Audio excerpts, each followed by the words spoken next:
Bonsoir amis téléspectateurs d'Afrique Sport TV, bienvenue dans votre journal du soir, le journal du soir d'Afrique Sport qui vous informe juste vrai. Nous allons débuter comme d'habitude avec le sommaire. De nouveau libre après une pige d'une saison à Villarreal, Serge Aurier n'a toujours pas trouvé preneur, mais le latéral droit de 29 ans tient une piste assez alléchante d'Atlético Madrid. Après avoir fait faux bond à l'Algérie, Nabil Fekir a choisi de défendre les couleurs de la France en 2015. Dans un entretien accordé à Guardian, le milieu offensif de Betis Séville est revenu sur son choix et sur son impact au sein de sa famille. Entre Kylian Mbappé et Neymar, la tension est palpable. Chacun des camps, les positions sont bien claires. Eric Ten Hag, l'entraîneur de Manchester United, a obligé ses joueurs à courir 13,8 km après leur humiliation, défaite 4-0 contre Brentford.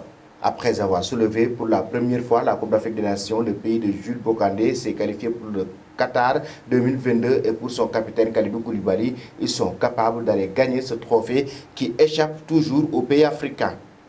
Bienvenue dans cette édition du soir que nous allons débuter avec Serge Aurier, le défenseur arrière droit ivoirien qui est actuellement à la recherche d'un club, mais l'Atlético Madrid s'est positionné pour pouvoir décrocher l'ancien joueur de Tottenham. Confronté aux envies de départ soudaines à Daniel Wass, les Colchoneros sont en effet à la recherche d'un renfort expérimenté et peu coûteux à ce poste. L'international ivoirien, passé notamment par le PSG et Tottenham, coche toutes les cases et le média TDF indique que les Madeleines font de l'éléphant l'une de leurs priorités. Les contacts ont été renoués et une signature serait envisagée possiblement dès le début de la semaine prochaine. Le vainqueur de la CAN 2015 s'offrirait ainsi le rebond aussi prestigieux qu'inespéré. Dans un entretien avec The Guardian, Nabil Fekir est revenu sur son choix de jouer pour la France plutôt que les Fennecs d'Algérie et il a carrément évoqué la réaction de son père. Mon père est arrivé en France l'année avant ma naissance. Ma mère est algérienne, mais y est depuis plus longtemps. Chaque année où presque j'allais en Algérie, je me sens français et algérien. Certaines personnes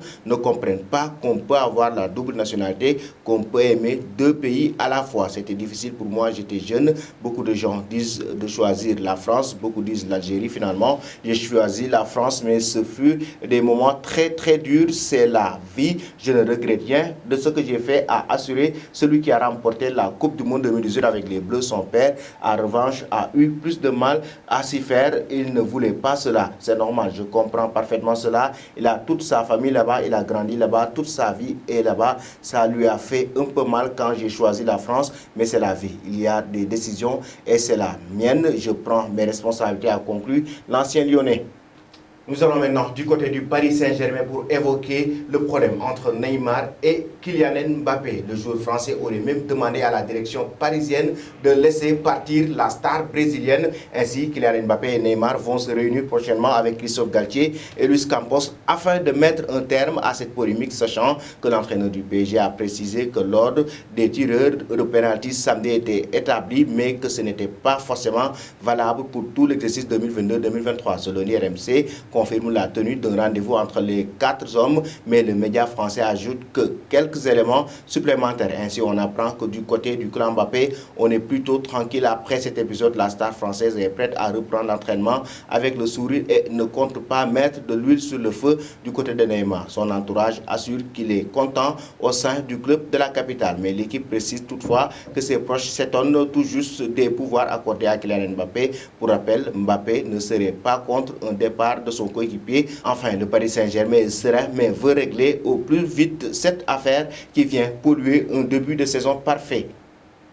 Et nous filons directement du côté de l'Angleterre avec particulièrement Manchester United qui a été humilié par Brentford sur un score de 4-0 ce week-end. Et Ten Hag, l'entraîneur des Red Devils, a carrément sanctionné ses joueurs. La distance de 13,8 km n'a pas été choisie au hasard. Elle semble représenter la différence entre la distance parcourue par Brentford et Manchester United tout au long de leur match. Brentford a humilié Manchester United samedi dernier. Les Red Devils ont sans doute livré une de leurs pires prestations à ce jour. Et la première mi-temps a été complètement perdue pour eux. Les problèmes au milieu de terrain et en défense qui sont évidents depuis un certain temps ont été exposés une fois de plus. L'équipe a laissé entrer jusqu'à 4 buts en première mi-temps, dont 3 étaient le résultat direct d'erreurs individuelles. Lorsque United a encaissé les buts, il n'y a pas eu de réaction de la part de l'équipe et Ten Hag semblait contracté sur le banc de United.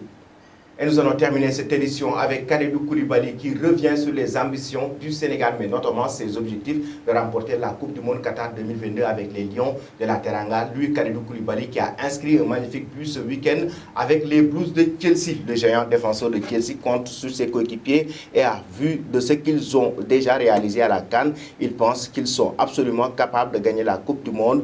Lors d'une interview Petit Frère accordée à 11 mondial, Kalidou Koulibaly a affiché ses ambitions, laquelle met la pression à Aliou Cissé, sélectionneur des Lions de la Teranga. Oui, je pense que le Sénégal peut gagner la Coupe du Monde. J'aimerais que ça soit pour la première fois qu'un pays africain gagne la Coupe du Monde et j'espère que ce sera nous parce qu'on a montré qu'on avait une bonne équipe, on a fait une bonne CAN, on a gagné la Coupe d'Afrique des Nations et c'est quelque chose d'exceptionnel et j'imagine la même passion si on gagne la Coupe du Monde. Donc j'espère vraiment et si je pense que c'est capable de gagner la Coupe du Monde Qatar 2022 a déclaré Kalidou Koulibaly. C'est la troisième fois que le Sénégal se qualifie pour la Coupe du Monde.